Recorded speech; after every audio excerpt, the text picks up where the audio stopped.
what the student will learn is the controlling system, the joint level, and the positioning, and the 3D dynamic.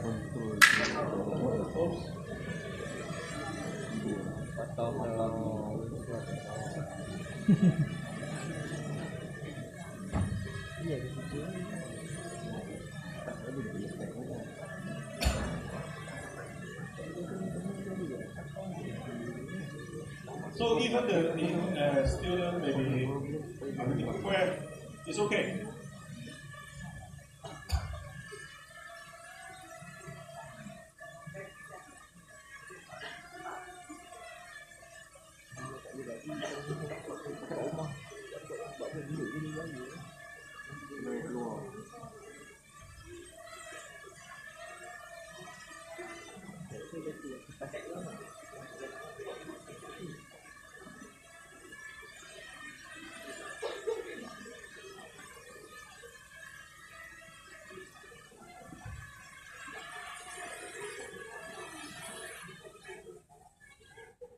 It's easy to fix because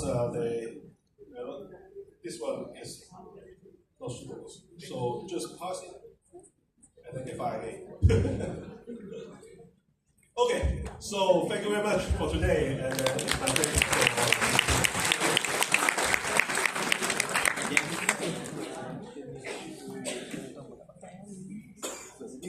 think